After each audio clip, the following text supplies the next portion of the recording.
From that time on, he was completely lost. It came when the moon was full and he roamed the fields or during his sleep, in the silence of the night and most often in springtime,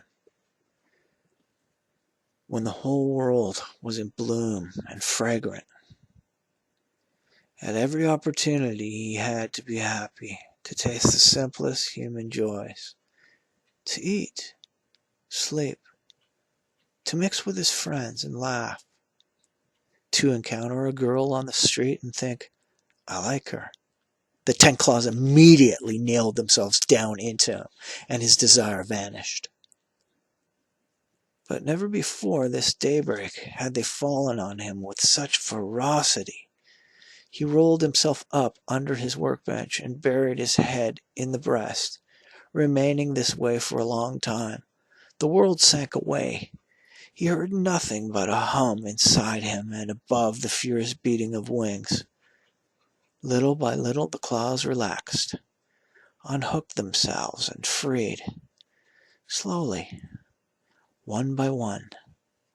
First his mind, then the bone, and finally the skin of his head. Suddenly he felt great relief and great fatigue. Emerging from under the workbench, he put his hand to his head and hurriedly ran his fingers through his hair to investigate his scalp. It seemed to him that it had been pierced, but his searching fingers found not a single wound, and he grew calm.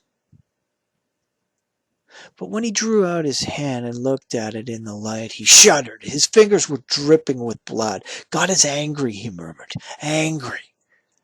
The blood has begun to flow.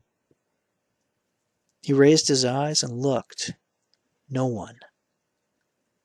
But he smelled the bitter stench of the wild beast in the air. He has come again, he thought with terror. He is all around me, and beneath my feet and above my head. Bowing his head, he waited. The air was mute, immobile, the light apparently naive and harmless, played on the wall opposite him, and on the cane-lathed ceiling. I won't open my mouth, he decided within himself. I won't breathe a word. Perhaps he will take pity on me and leave. But as he made this decision, his lips parted and he spoke. His voice was full of grievance. Why do you draw my blood?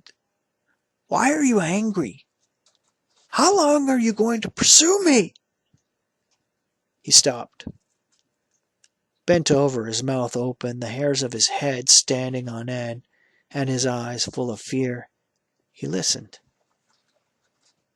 At first there was nothing. The air was motionless, silent. But then, suddenly, someone above was speaking to him. He cocked his ear and heard and shook his head violently, continually, as though saying, No, no, no. Finally, he too opened his mouth. His voice no longer trembled. I can't. I'm illiterate, an idler afraid of everything. I love good food, wine, laughter. I want to marry, to have children.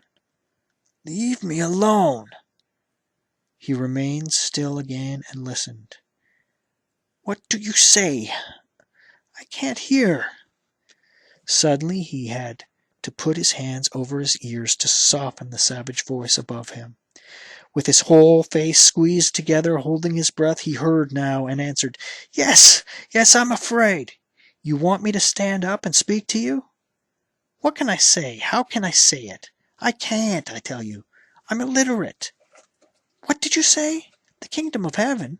I don't care about the kingdom of heaven. I like the earth. I want to marry, I tell you.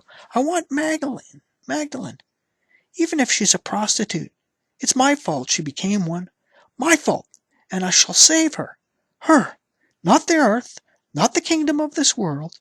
It's Magdalene I want to save. That's enough for me. Speak lower. I can't understand you.